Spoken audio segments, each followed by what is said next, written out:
Bonsoir à tous et bienvenue dans notre émission Parole de foi. Chaque semaine, nous partons à la rencontre de ces hommes et ces femmes remarquables qui consacrent leur vie à répandre la bonne parole de Dieu dans les rues de nos villes. Je veux juste te demander ce que tu penses de Jésus.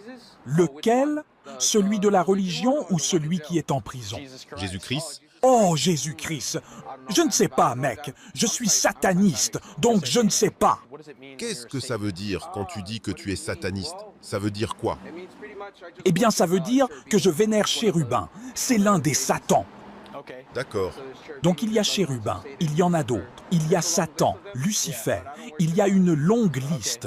Mais je ne vénère pas Jésus et tout ça. D'accord. Et qu'est-ce qui t'a attiré vers le satanisme? Juste l'hypocrisie du christianisme et du catholicisme. Donc tu as été blessé par des gens qui prétendaient être chrétiens. Et à cause de ça, tu as décidé de devenir sataniste? Oui, c'est bien ça. Ouais, Moi, je suis devenu chrétien il y a 3 ans. il y a 3 ans. Ouais. J'ai eu une rencontre avec Jésus dans un petit bar. Je suis de Géorgie, donc je comprends ce que tu veux dire quand des gens qui prétendent suivre Jésus me disent quoi faire de ma vie, puis eux, ils font le contraire de ce qu'ils me disent de faire. J'avais ce goût amer dans la bouche, ces hypocrites. Ils me disent quoi faire et ne font même pas ce qu'ils me disent de faire. Alors quand j'étais au bar, je luttais contre une dépression et une anxiété majeure et Jésus m'a rencontré. J'ai donné ma vie à Jésus et j'ai dit, Dieu, si tu es réel, enlève mon anxiété et ma dépression. Depuis ce jour, plus d'anxiété ni de dépression. C'est drôle, parce que moi, Satan est venu me voir et, tu sais, j'étais sans abri dans la rue. Et il est venu me voir, alors je suis allé avec Satan. Et qu'est-ce que Satan a fait pour toi? À peu près tout jusqu'à maintenant. Je vais plutôt bien en ce moment. Tu vois, je me fais virer des églises, parce que je suis habillé comme ça. Puis ils disent, genre, Jésus aime tout le monde. Je me dis, waouh, on peut vraiment voir l'hypocrisie du christianisme. La Bible dit que Satan vient pour voler, tuer et détruire, mais Jésus vient pour donner la vie et la vie en abondance. Ce qui m'attire chez Jésus, c'est que je ne suis plus esclave. Tu sais, dans la foi musulmane, ils ont les 5 piliers de l'islam. Et tu essayes de faire le bien pour rendre Allah heureux. Et dans l'hindouisme et le bouddhisme, tu travailles pour l'illumination. Et tu veux accumuler un bon karma et tu ne veux pas avoir de mauvais karma et toutes ces bonnes choses. Et tout tourne autour du travail, du travail, du travail. Et je me souviens qu'en grandissant, j'essayais de me libérer de ma dépression et de mon anxiété et je n'y arrivais pas par moi tout seul. As-tu entendu parler de l'Évangile? C'est quoi l'évangile? L'Évangile, c'est la bonne nouvelle. Tu veux que je t'en parle? Je suppose, ouais. On vit dans un monde mauvais et malin, et c'est le péché, et le péché nous sépare de Dieu. C'est ce que dit la Bible. Mais l'Évangile est la bonne nouvelle, c'est qu'il y a de l'espoir. À cause du péché et de la méchanceté, nous méritons la mort et la séparation d'avec Dieu. C'est comme ça.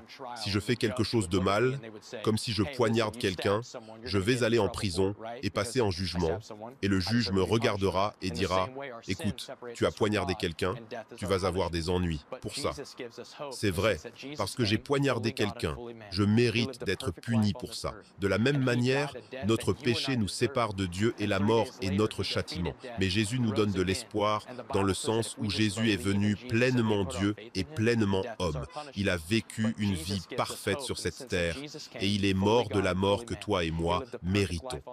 Et 3 jours plus tard, il a vaincu la mort. Il est ressuscité. Et la Bible dit que si nous croyons simplement en Jésus et que nous mettons notre foi en lui, nous serons sauvés.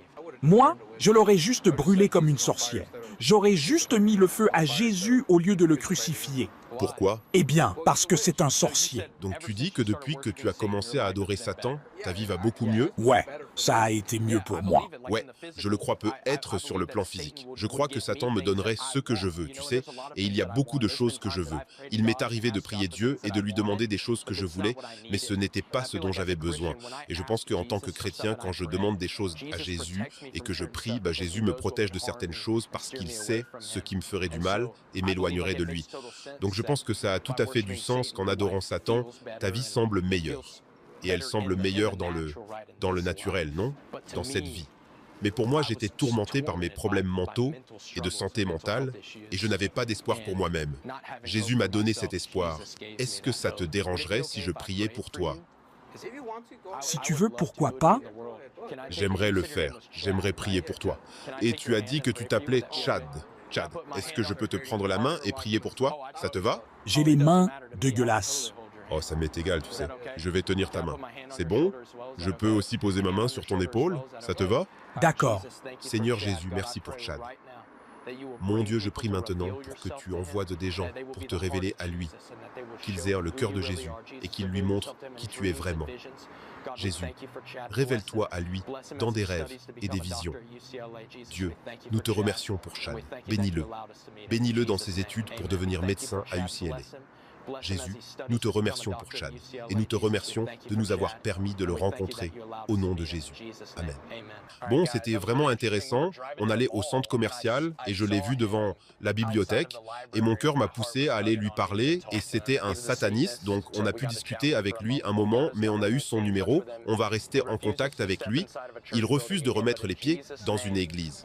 Mais au nom de Jésus, avec la puissance de l'évangile et la puissance du nom de Jésus, on va pouvoir l'amener à l'église et lui montrer l'amour de Jésus.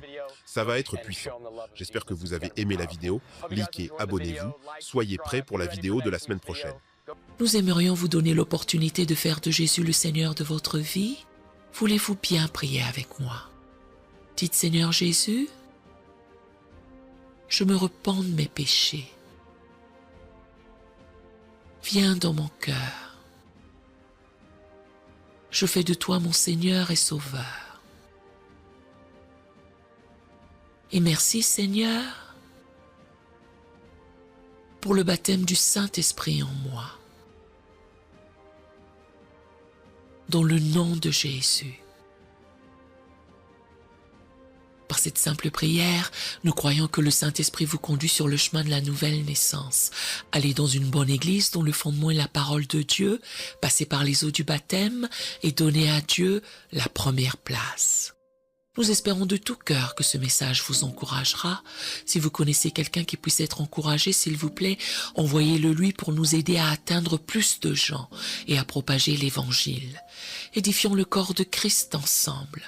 Appuyez sur la cloche des notifications et merci infiniment de nous soutenir en vous abonnant à notre chaîne. N'hésitez pas à laisser vos requêtes de prière dans la section des commentaires. Sachez que même si vous ne voyez pas de réponse à votre requête, que ce soit sur YouTube, email, Facebook ou sur Messenger, nous avons prié pour vous. Nous invitons humblement le corps de Christ à soutenir chaque requête en écrivant une prière dans la section commentaires. Tenez-vous ferme dans la foi avec nous pendant que nous prions. Que la grâce et la paix du Seigneur Jésus-Christ soient avec vous tous et qu'il vous bénisse merveilleusement.